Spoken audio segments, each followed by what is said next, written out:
In an industry stuffed with marketing bullshit, empty promises, and shiny-suited liars, one woman's had enough. She knows what it's like to have the wrong clients, no money, and no time for fun. But she also knows how to fix it. And on the Business for Superheroes show, she promises to tell the down and dirty truth about business, sales, and running away with the circus. Here's your host, Vicky Fraser. Hello and welcome to the Business for Superheroes show. I am sitting here today with a very special guest, Drayton Bird, who, if you have had anything to do with copywriting or marketing over the last 50 years or so, you should know exactly who that is. Drayton, thank you so much for coming on the show. My pleasure. We've just had a lovely meal as well, haven't we? So. Ha And maybe a wee drinky. I did have a little drink. You didn't have a little drink. I feel at a distinct disadvantage. Okay, so we're going to talk today about, there are so many questions that I want to ask you because you have so many stories to tell, but I think we talked earlier about what we were going to talk about on the podcast. Did we? Yes. Oh. And I think it would be really helpful for people to listen to you talk a little bit about why small businesses struggle so much with marketing themselves. I think small businesses struggle for the same reason, and this will sound banal and stupid and predictable, for the same reason that large businesses struggle. And this is that everybody talks about marketing, but hardly anybody bothers to study marketing. They don't even ask themselves what marketing is for or what matters most, how you go about it. They don't read. It amazes me that so many of us trying to make a living, I've almost given up, that we don't bother to stop and study what's going to make us succeed, what's going to make us fail. Let's take something extremely simple. Whatever business you're in, you're trying to get people to buy from you or deal with you. Therefore, it makes sense, doesn't it, to ask yourself, what are these people thinking? And once we understand what these people are thinking, we can help them. Mm-hmm. So these are the three things that people are thinking when they come into contact with you. What I mean by that is, in any circumstance whatsoever, whether you're meeting somebody physically or you're reading an advertisement or you're watching a commercial or whatever, yeah? There are only three things that you think and I think before we decide whether to do business with someone. Okay. And they're very, very simple. What can you do for me? Can you do it better than anyone else? And if so, how can you do it better than anyone else? I would suggest to anybody listening to this that they look at any communication they're sending out, starting in particular nowadays with websites, and ask yourself, did you immediately try to answer this question? Why should I choose you? What do you do that nobody else does? Or what do you do that you better than anyone else? I guarantee that 9 out of 10 of you will not be able to come up with the answer to that. Why do you think people find it so difficult to come up with that answer? Because curiously enough, people find it very difficult to simplify things. Okay. And not curiously enough, there has never been in my time, which is 80 bloody years, there's never been any stage where there was so much information floating around about marketing and so little highly relevant information. You are bombarded with stuff from every direction, but particularly on the internet, of people who say, I'm going to make you rich, I'm going to tell you to do this, and I guarantee, and you're going to get this free, and you're going to get that free, and I've got this wonderful system, and you don't have to think, and it's going to be so easy. It's not going to be bloody easy, it's going to be damned hard, and I bet most of you listening to this know it's going to be damned hard. And I'll tell you something else, it's going to be a damn sight harder over the next 2 or 3 years right now we're dealing with Brexit and the maniac Trump and all sorts of things going on. They're going to make things difficult. Okay. The good news, by the way, is that in my time things have been much more difficult than they are now, or will be in the future. Well, what makes you say that? Because I think a lot of people who are listening are younger. So tell us about. I'll give you an example. I don't think anybody is going to have this happen to them. Back in the 1970s, I had a business which was selling an exerciser.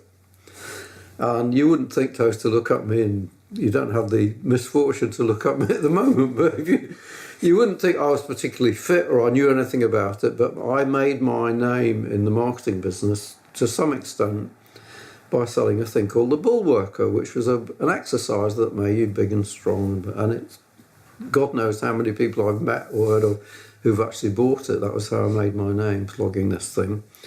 And in the 1970s, during a period when I was living under a false name because I owed so much money, that's another subject, I got hold of another product by the same guy that made you big and fit very quickly. It is possible to make you big and fit very quickly if you know how. That's another subject. And this business was going like a bomb, and then it went broke very quickly, and for two reasons. I won't go into one of them, but the other reason was that suddenly, almost overnight, something happened to currency. And in those days, there was the Deutschmark, which was the German currency, the pound sterling, our currency. And overnight, the pound sterling dropped like a stone against the Deutschmark. And all of a sudden, I was paying so much extra for what I was importing that I couldn't make money. I don't think that something like that is likely to happen in the near future. I don't think that sort of thing's going to happen to you. I do think that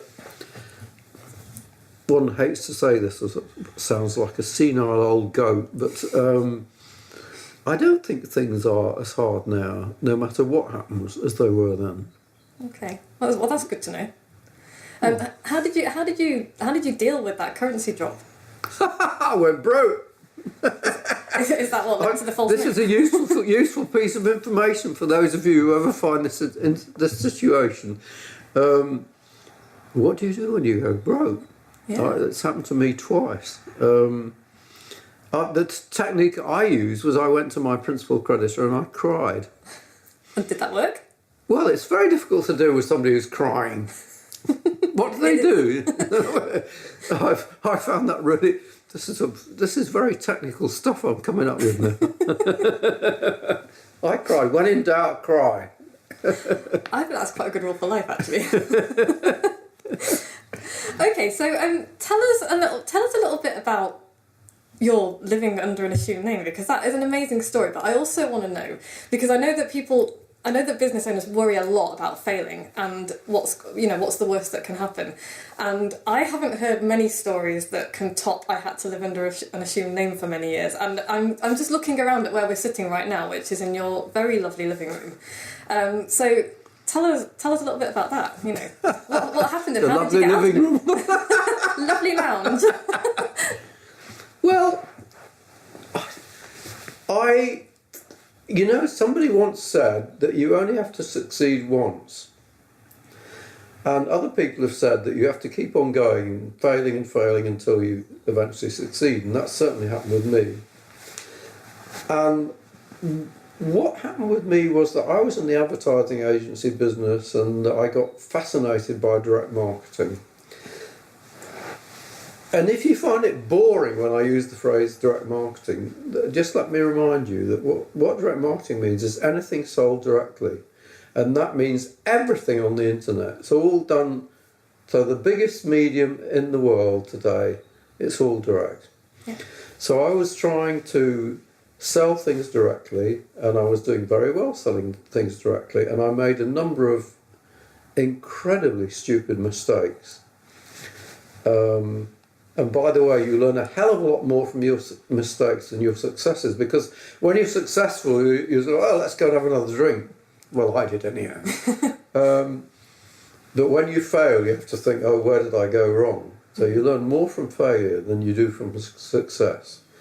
And I'd done a number of very stupid things. I'd had a group of companies, all of which were under one umbrella, so that when one thing went broke, everything went broke. So I went broke, and I went broke for a lot of money. And I had to stand in front of creditors, one of whom said he would break my leg, and who came up to me after the creditors' meeting and said, "I'd like to shake you by the hand. You're obviously an honest man." I'm not sure whether that was true or not. I think I cut a few corners, but at least he didn't break my leg. But I'd made all these terrible mistakes, and one of the results was that I owed a lot of money to the Inland Revenue, and I couldn't pay. I don't know what the right thing would have. Maybe I could have gone bankrupt. But what I did do was I did, in fact, assume a false name. I assumed a false name. This is in 1970. The name of the first husband of my second wife. Don't even ask me about my personal life. Even I can't make sense of it. So I was David D. McMahon, not Drayton Bird. I was David D. McMahon for 7 years, and I had a bank account in the name of, I don't think you could do this now, but you could then. I don't think you could, no. David D. McMahon, and I rented I had a very expensive wife, my second wife. I have been a frequent marrier, a sequential marrier. I've got married 3 times. The others turned me down. I would have married 5 times otherwise. So I was David D. McMahon, and I went through a period then. Well, I can only put it this way. I think going through misery, if anybody here listening to this is going through misery or does go through misery, is very good for you. I had to do things that I hated doing. I would do anything within reason to make a living. I don't think I did anything illegal. But I did things like selling malt whiskey for investment on the telephone. I hate the telephone. Does anyone here find the telephone terrifying? I do, because I can't see the other person's face. Yeah. The thought of lifting up the phone to talk to somebody I don't know fills me with panic. Well, I had to do it every bloody day. So selling malt whiskey, God, that was hard work. I went to France and Germany to sell swimming pool franchises, and I remember selling the rights to France which were worth nothing in my view, looking back, to Michel Leconte Philippe Jalon de Labeau. I did that at 3 o'clock in the morning in a club, in a nightclub in Paris. You sold the rights to France, the country? I sold the rights to France. I sold the rights to Germany for a lot less. The reason for that is very simple. This is I'm not sure how useful this is going to be to anyone listening, but it helps if you can speak the language. So my French was all right, but I have no German, so I didn't sell Germany for very much. And also the people I was working for left me stranded in a hotel without any money to get out. The hotel called the Hessischer Hof. I was stranded there. I couldn't pay my bill. I went to Australia and failed to sell paintings by a guy who did fake Chagall paintings who'd been featured on the BBC. It didn't succeed at that. Do you know something? You learn nothing or very little from success. What happens when you're successful is, oh, whoopee, I'm top clever, brilliant, blah, blah, blah. When you fail, you think, oh my God, where did I go wrong? So I went wrong in so many ways it was not true. Fortunately, I did have a skill, and I'd gone into the advertising industry when I was about 22, and I'd done quite well. and I was a creative director in quite a significant London agency when I was about 25, 26. So I did have this skill. If you have a skill, nurture it. If you don't have a skill, get one. I know that sounds rather stupid, but it's rather like if you're very good at something simple like carpentry or whatever it may be, you know, always have something that you can rely on. That if I always I've always thought this in terms of business. Always start your business on the assumption that it's going to go broke. My experience is that most people get so excited, I'm starting a business, they spend so much time thinking about how wonderfully it's going to do, how marvellous it's going to be, how we're all going to be successful. My advice to you, start by thinking, Many people think the most influential and wisest business writer of the 20th century was Peter Drucker. And he said something I've never forgotten. He said, the first aim of business is to avoid going broke. For God's sake, don't spend your time when something goes well patting yourself on the back. Spend your time thinking, what if it goes wrong? What if it goes wrong? Always start everything on the basis that it might go wrong. Yeah? And believe me, it will save you a lot of misery in the long term. The business that I had that went broke, we had about we had a newsletter, we had a warehouse sending things out, we had a recording business, we had a record business as well in Sweden, we had a mail order business, we had about 5 or 6 businesses, maybe more. It's a long time ago. And my accountant, a man called Daniel Auerbach, just off Harley Street in London, had said to me when we were getting going, register all your businesses separately, have different limited companies. If I'd taken his advice, I never would have gone broke. For instance, I had the lease, a 7-year lease on 100 New Bond Street. I never would have had to work again. And you know what? I'm glad I did have to work again. I think the greatest enemy of success is success. You start thinking you're a bloody genius. Mozart was a genius, you know. Yeah. I've actually had people write to me and say, oh, you're a genius. What nonsense. I'm very good at a small little detail in marketing. I can write stuff that makes people buy, and sometimes I can speak stuff that makes people buy. But I'm certainly not a bloody genius. That's the other thing. Never start thinking you're wonderful, because you're not. There's always been somebody else who's more wonderful than you, and if you're not very careful, you might come up against them in a negotiation. So modesty is a very useful quality, believe me. Cool, thanks for that, Drayton. That was loads of really good stuff. I've got so much to ask you. Another question. Okay, kind of following on from that. You worked with David Ogilvy very closely for very many years. I didn't. I worked with David for about 7 years. Oh, is that all? Yeah. Oh. And everyone thinks that I worked with him for much longer. I was influenced by him for much longer.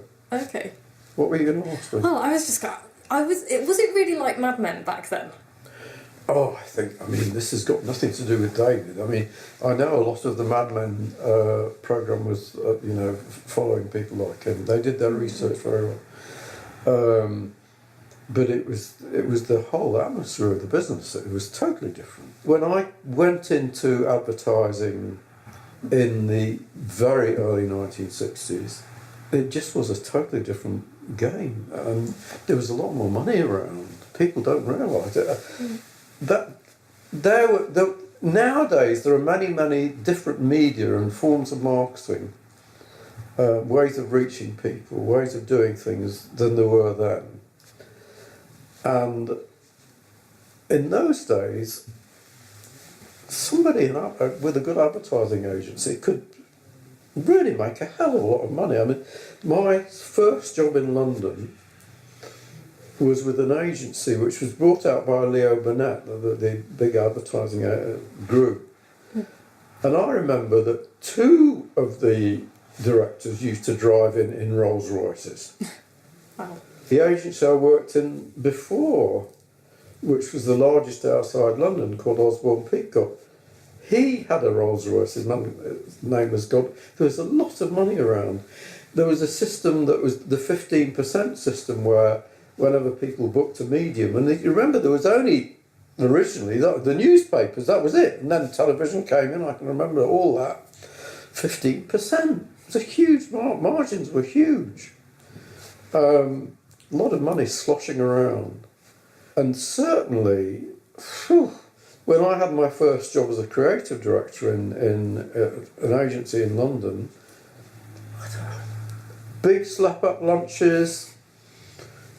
I remember there's a guy who still works with me, who's worked with me off and on since those days, my financial director. And we were talking about it a while ago, and he was saying, oh, I used to go into Regent then to Hyde Park and row around on the lakes, and after lunch, I'll tell you, here's a great story. I tell you stories because, stories stick in the mind. Yeah. And many people, when they talk about something nowadays, say that storytelling sells. And it is true, because we love stories. The stories about the stuff that used to go on. I mean, there's a girl called Kate de Toptani, who was married to an Albanian count. And she worked for me in the 1980s. And I always remember her telling me that she'd gone to get a job at the agency that owned the agency of which I was the creative director. There was an agency called CPV, Coleman, Prentice and Varley. They were the biggest agency in Britain at that time. And she came in for her first day's work as a copywriter at 9 o'clock in the morning, keen and eager and bright-eyed and bushy-tailed, and there was no one there. She went in, she was sitting there, no one there. 9 o'clock, no one there. 9:30, no one there. 10 o'clock, no one there. And eventually, sometime after 10 o'clock, someone else came in and said, who are you? He said, well, I'm Kate the Top, I've just joined. She said, what are you doing here? Get down to the bar. It was a life of Riley. It was incredible. I can't say that I was like that, but honestly, it really was a different world. It really was. Yeah. Is it genuinely very, very different today then? Oh, no question, yeah. Yeah. Do you think it's better or worse? I think it's different. I think there is more bullshit today than there was then. I think because of the new media, people have got rather confused about what they're doing. I was doing a talk, and we saw each other earlier, and I was saying that the essential thing that hasn't changed is that marketing is a fake profession. And as we were saying, I was talking in New Zealand last year, and for the New Zealand Telecom. And I started by saying, and I believe this profoundly, I started by saying that if doctors knew as little about medicine as marketers know about marketing, then half the population would die every year. There are very, very few categories of product or service that I haven't worked in. And I've met hardly any over the years that really knew what they were doing. Really? I'm sorry, they don't. And this is good news for anyone who's listening to this. This is the best news I can ever give anyone, to anybody who's involved in marketing, is that most of the people you're competing with are bloody clueless. Yeah? Remember I mentioned the three questions? Yeah. Why should I choose you? What do you do that nobody else does? Or what do you do better than anyone else does?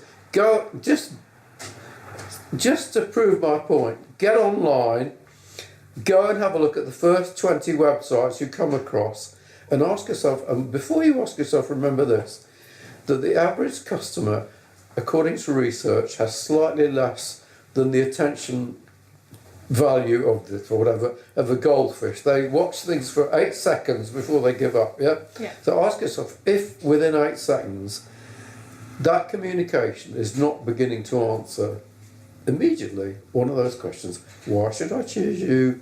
What do you do that no one else does? What do you do better than anyone else? The answer you will find is that, and I don't know what you're bloody looking at, yeah, but I can guarantee you'll find, oh dear, no, they don't answer. They're all about us. They're all about the marketer. And, you know, other people may be interested in what the marketer has to offer, but it's doubtful. Yeah. Okay, so last question then. Because, like you say, there's so much bullshit out there, there's so much nonsense, and people just I think business owners just get confused about where to start. And, you know, where would you recommend that somebody starts just learning the basics after answering those 3 questions? What's the best thing for somebody to read to get started? What should they do? They should start studying, start reading. They should read Ogilvy on advertising, which is about advertising. They should read the single most influential book about marketing, not because people read it now, but because the people who have read it are recycling what the man wrote. Was written in 1926, and it's a book called Scientific Advertising. Yeah. It's not just about advertising. And it's by a man called Claude Hopkins, who was being paid in 1904, I think, or 1902, which is a long time ago, even before I was born. He was being paid the equivalent of something like $3 million a year today just to write copy. And there are lots of brands that are still around that he launched all those years ago. Pepsodent is one that comes to mind. Yeah. It's incredibly simple, and Ogilvy, whom you mentioned, said, this book changed my life.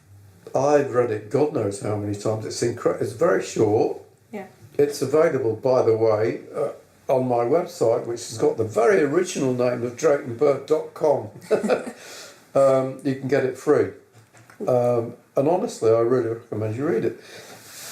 You know, the thing that you're always looking for, assuming you know what you're doing, is an idea. And I can guarantee that even now, and although I'm quite experienced and I've sold all sorts of stuff, and some of the stuff you wouldn't believe, if I have a problem and I want to come up with an idea, and by the way, I've just defined for you what you've got to do. You have a problem, come up with an idea. You will find the answer in that little book. If you're intelligent, if you're not intelligent, I can't help you. But I could sympathise with you because I'm not very bright myself. The good news is that I'm not very bright and I've done pretty well, so you don't have to worry about how bright you are. What you have to worry about is how determined you are, how willing you are to learn, how willing you are to assume that you're wrong, how willing you are to act, and how willing you are not to give up. Thank you. I think we'll end that there because I think that's the perfect place to end. Drayton, thanks so much. It's a proper pleasure having you on. If you want to find out more about Drayton, you know, assuming that you don't know very much about him already, you can go to DraytonBird.com. Thoroughly recommend signing up for his 51 ideas? 52 ideas? This is just a lie. It's just a lie. You get a lot more than 51 ideas. You do you know why you only get... I always say you get 51 ideas because 51 ideas doesn't sound too much. Yeah. But what happens is I'll just keep on sending you free ideas, and some of you say, "Oh, that's interesting. Maybe I'd like to do business with this guy or whatever." It's just about everything I've ever learned in, I think, 62 years in this business. Yeah. I've been on your email list since I started my business back in 2012, and so I can hold you responsible for everything. I've been to several of your events, which have been great fun. I've got all your books. So Common Sense Direct. I mean, you didn't mention your books. Common Sense Direct Marketing, direct and digital marketing now is absolutely fantastic. Again, you know, if you want a how-to book, your rants. I love your rants. The Rants book. I can't remember the title. What, the one about the... Rants, Outrageous. The Outrageous book. I can't remember. You can't remember? I can't remember. Okay, I think the other book that's actually good is How to Write a Sales Letter That Sells. Yes. It's actually How to Write Sales Letters and Emails That Sell. Yeah. That's a good book. That book lives on my desk actually. It's got a lot of highlighters in it and a lot of post-it notes. So actually, it's a better book, I think. The other book has been selling since 1982 every year. But the best copywriter in America, according to McGraw-Hill, is the guy called Bob Bly, and he wrote to me a while. And I was very flattered, to be honest. And he said, "I've read them all." He said, "This is the best." But read the books, read some of them. I don't care whether you read my books or somebody else's books. For God's sake, read books. Ignorance is the greatest enemy if you want to succeed, Ignorance and lack of persistence. Yeah. Thank you. That was perfect. Thank you so much. Go to draytonbird.com, sign up for his emails, read his books, and don't just read them, take action on them, because that's the thing. Yeah, do something. You. Thanks, Drayton. And I'll be back same time next week with Joe. And so thanks very much, guys. As always, if you enjoyed this podcast, please go and rate us and review us on iTunes and share it if you know people that will enjoy it or find it useful. And we'll be back same time next week. Like what you've just heard? Tell your colleagues, tell your friends, send them to www.businessforsuperheroes.com/podcast.